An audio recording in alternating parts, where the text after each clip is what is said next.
Well, welcome back to part 3 of our series on this 1954 354. And today is a special treat where we're going to hear a little bit from the owner about his memories of this engine, when he got it, and some of the story that goes with it. Today on Austin's American Flyer. Well, today I am so fortunate to be joined by Tom. And Tom is someone who was given Flyer as a child and recently rediscovered his long lost childhood trains and has sent them to me. And I'm currently in the process of getting them back to the rails. And so, Tom, if you would tell us just a little bit about what you remember as a kid and what it was like having American Flyer trains. Well, the trains first came to me, I believe, in 1955. Christmas of 55 would have made me 4 years old at that time. And we always set it up every year around the Christmas tree, and then we would take it down and pack it away. But when I got to be, I don't know, 12 or 13, then suddenly it was like, I have an electric train. So I tried to build somewhat of a layout, and we ran it once in a while. But it also, unfortunately, coincided with that time where you start meeting girls, and suddenly I had other things in mind. But the train was packed away for the longest time. It was packed away for, I would guess 50 years. Wow. I would guess 50 years. We bought that house my parents bought that house in 1958. And my mother passed away in 2009. And when I sold that house and turned off the telephone, the operator said to me she had never had anyone who had had a phone number that long. Really? Yeah, because we'd had that phone number for 66 years and living down there. Wow. But it was a great train, and I loved it a lot. My father had a friend named James Downey, and he was a master with styrofoam. Now remember, this is in the days where you had to cut everything yourself with X-Acto knife. And he built this little styrofoam village. All the windows were Christmas cards, so the light would pass through, and then you put a low watt bulb in there. So my dad got got his village, and we set it up, and the train ran around the village. It was nothing that had anything to do with scale, but over the years it became kind of a tradition in our house. So okay, yeah. So you found a picture. I'd love to.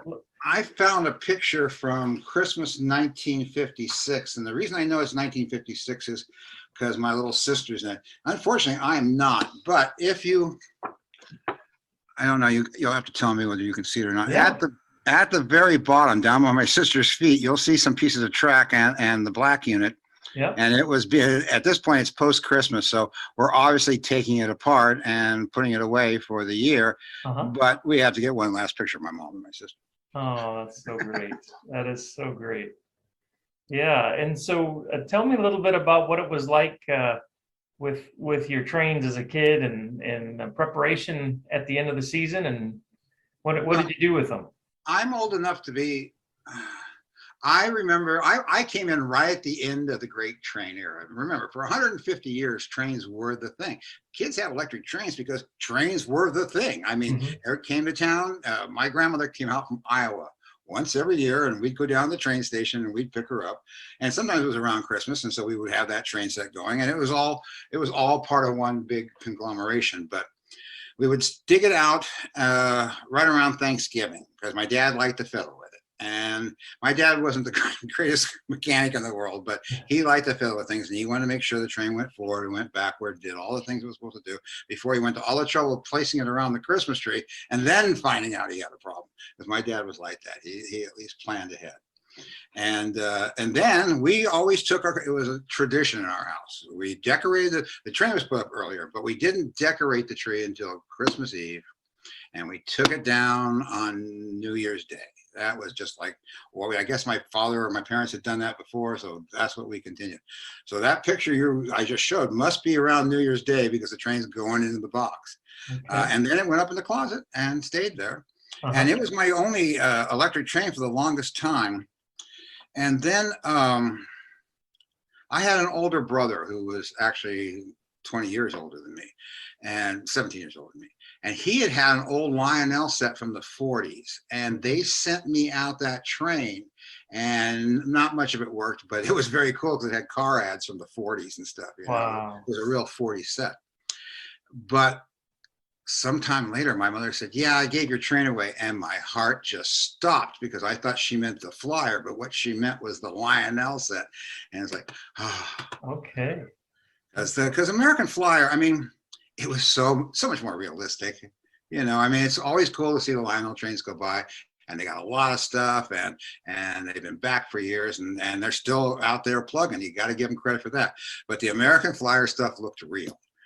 My dad liked that. He liked to get down low, and stare and watch the thing come by. And I remember he was really perturbed one year when he couldn't get the thing to smoke. He'd gone to all the trouble to track down some American Flyer smoke, some little things, and he could not get it to smoke. Well, yeah. So now somehow I got the impression from you that you thought the Flyer train was lost, which you just indicated you thought your mother gave it away, but you just recently came across it again. Is that accurate? Well, what happened was that we were talking when my mom was still alive. I retired early. I had planned to retire early, so I spent the last year of my mom's life with her, as it turned out. And I got to ask a lot of questions and find out a lot of things, and it was during this time. And she says, yeah. She says, "Oh, you remember that old train you had? I gave that away." And it's like, huh? And that's what caused me to actually go out and look. And yes, there it was. I could see the boxes up above. I climbed up, but I didn't touch it. I just left it alone. I did not actually physically touch it until 2009 when I sold her house, and I had to get it down. Okay. And when I got it down, I looked and saw what I had there, and I of course, took it to my house because I'm going to follow through on this. You bet I am, man. Yeah. Yeah. A dime for every time I ever said that. Anyway, it came home with me, and again, it just sat in the box and sat in the box and sat in the box, and brings us to currently, and how you and I became involved. We, after 23 years in the same house, we were selling it and moving to a much smaller house in a faraway city. And I was told, my wife instructed me that I need to get rid of a whole lot of stuff. Yeah. And she expected the Flyer to be one of those things. And I opened it up and I saw it. And I was, like I said, I was a little shocked by how much it had deteriorated. And I just didn't know what to do. I laid it all out. I kind of held it in my hands like Kunta Kinte or something, you know what I mean? It was just like, my poor Flyer, But and I had been watching your station, and I thought, I'm going to take a crack at it, and I'm glad I did, and I'm glad we met, because what you do is important. It's not just some guy having fun with trains. You're educating, and you're actually providing a great deal of entertainment. I've been watching your station or your channel for quite a while, and it's only gotten better. I mean, so that you were the first one that came to mind, and when you agreed, it was like, Yahoo! Yeah. I find myself sitting here having a talk with you. Yeah. Well, you said that as a kid, your dad was pretty fanatical about putting the engine very carefully way back in the original box, but that's not quite how you found it this time. Huh? No. And I cannot possibly tell you when that box disappeared. I remember it was a long, thin AF box. It had the orange and blue colorings on it, orange, white, and blue, I believe it was. And we slid it in one end. I don't know why, but over the years, the box kept getting a little bit. And I can't say exactly when it disappeared, but when I finally rediscovered it, it was just laying there. And I know the reason it went always into a box and had the finger waving was because it had such nice graphics on the side. Yeah. It had the silver bullet and the yellow, and it was. And my dad always said, "This is an important engine. You got to take care of this." Yeah. I don't know if he knew from Adam, but I always did. My dad told me. And again, like I said, the box disappeared. It wound up in a big pile, and everything was in there together with the cars. And I noticed some things that had worked the last time I had looked suddenly didn't have wheels on them. Yeah. It makes me think that maybe somewhere along the line, somebody else kind of went through it, but I can't imagine who would want to climb around my mother's garage because it was. Yeah. I didn't want to do it. Yeah, well, the engine. Let me tell you just a little bit about your engine. Um, as I understand it, it was only made in 1 year. This particular one, and that was 1954. And there's on a lot of the steam engines from Gilbert, not all of them, but a lot of them, if you take the plastic or metal shell off and flip it over and look inside, you'll see a stamp, and that'll be the year it was made. Oh, cool. And yours does say 1954. Huh. Now, yeah. And another kind of telltale that yours is from 1954 is the tender trucks are what are called sintered iron. So they're a type of iron. They're a formed truck. And then on the back of the tender is a knuckle coupler. Again, those are all part of the 1954 model. There was also another one that was made that was close to the same thing as what yours is, but instead of the trucks being the sintered iron, they were the stamped metal. And then the coupler on the back was a link coupler. Okay. Now the body of that is the same body that shows up on the blue ones and the red ones, right? That's right. I mean, the body itself was pressed, and so they use it for various different things. It's only in how it's decorated and how it's applied. So 54, that's 54. Very cool. Yeah. I can't swear to you, Austin, I wish I could, but I can't swear to you I got that new. My dad, it wasn't hard times for us, but it was long before my dad hit it. You know, it was long before, we were still renters. We didn't own anything. Yeah. And so he may have very well have gotten that train used. My dad was famous for doing that. The hi-fi would show up in the house and like, where'd that come from? Never mind. Well, it's a great engine. The first style that came out were the blue ones of that the kind of bullet noses is right. Kind of the term, or streamline. And those actually started with the 3-rail because American Flyer made 3-rail steam and diesel. Well, no, they didn't make diesel, but steam engines. Huh. The castings they were using for their O-scale stuff is actually what was more prototypical for the S-scale. In other words, it was a small Lionel. Okay, got it. And so there are some people that take the American Flyer O-scale stuff and put S-scale trucks on them and run it because scale-wise it's appropriate. Sure. But the castings they were using for their steam engines, not all of them, but some of them were the identical castings then that they switched and put S-scale mechanisms on. Okay. Yeah, so a little bit more about the state of your engine. As you mentioned, it got a little rough through the years. And so mechanically, at least on the exterior, it needed some help. Cosmetically, it's pretty beat up. And then the mechanics were rusted and they weren't seized. I thought maybe things would be seized up. They weren't. But coming from California, I was a little surprised at the rust. Exactly. I'm wondering if something happened because it was in the attic of my mom's garage, and I just wonder if there had been a leak or something. Yeah. And, I mean, it's just it's not likely for California. People buy California cars because they're rust free. Yeah. Well, this was not rust free. So it's okay, but it's taking some TLC and some extra effort to get things cleaned up. I know even the front trucks and the trailing truck, those axles were really, I mean, they were coated in rust. The pivot point, the front truck has got a spring on it and a pivoting point. That was all corroded and rusted. And of course, the side gear on the driving wheels and whatnot. But one of the things I love about Flyer is you can get a lot of that stuff cleaned up. And so I'm working on that, and it's looking pretty good. The other thing I noticed when I started to disassemble the engine is the reverse unit is missing.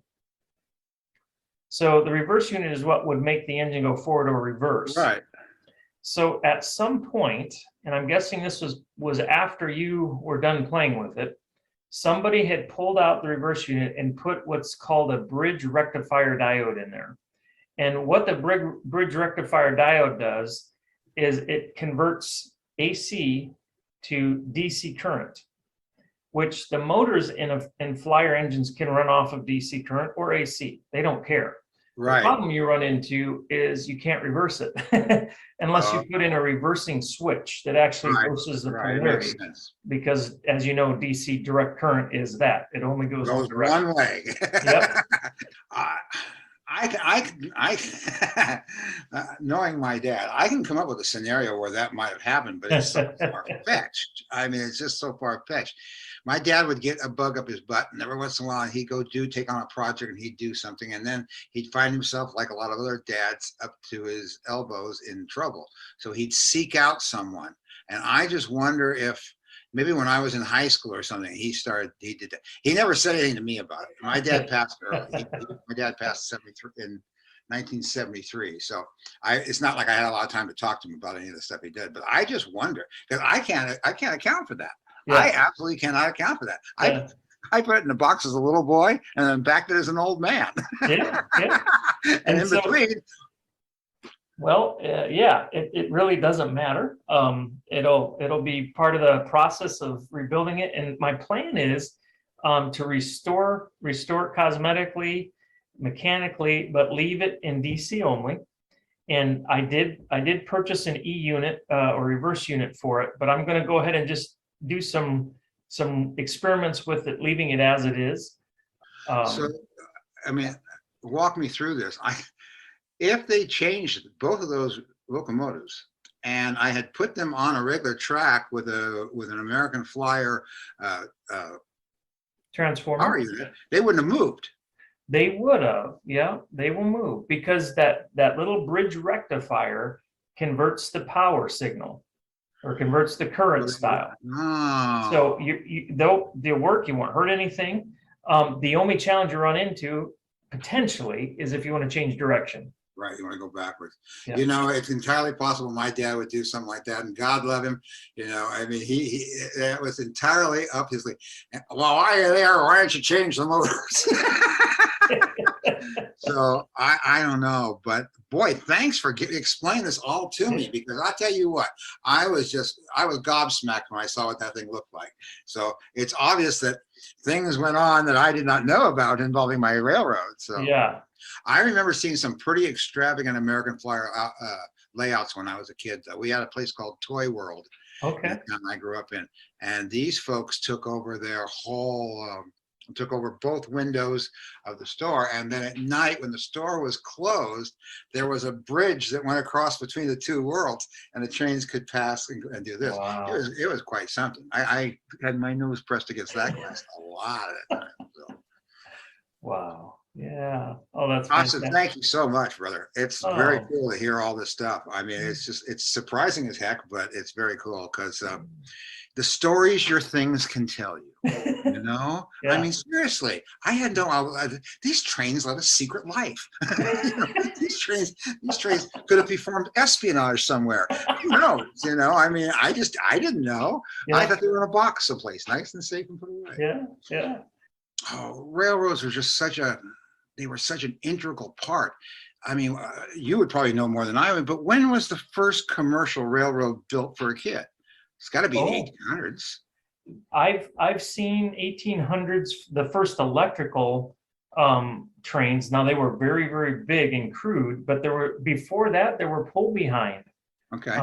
And I don't know who can say when someone didn't make a wooden pull behind train. I mean, that could have happened back in the absolutely 1840s or 30s. Back in the DeWitt, the DeWitt Clinton days, for that matter. Yeah, absolutely. I bought a G scale, an LGB big scale train for my grandnephew. Okay. And because I wanted him to experience trains. I mean, he's just a kid now, and he's never. Yeah. We went to a train museum, and he seemed to enjoy it. So I thought, let's pass this on. So I got him an LGB set, and they live in Arizona, and they've got plenty of room, and they can be outside all year long. Right. So he started to set up there, and every year for Christmas, I shovel off some more track or another car. Fantastic. Oh, what a great Keep uncle it you are. going. Keep it going. Yeah, yeah, that's wonderful. Austin, thank you very much. Is there any other thing I can help you with? Is there anything I can to answer? I'd love to help. I mean, if there's anything I can do. Well, no, this has been a great venture down memory lane. Maybe if any other memories come up, just let me know. We can either do this or I can. You do good work, and we're all anybody who's American Flyer. I mean, anybody who cares anything about American Flyer has to appreciate the kind of work and the kind of dedication that you put in. Dude, not everybody can do this, and not everybody that does it can do it as well. So, Well, thank you. talk to you Very kind. soon.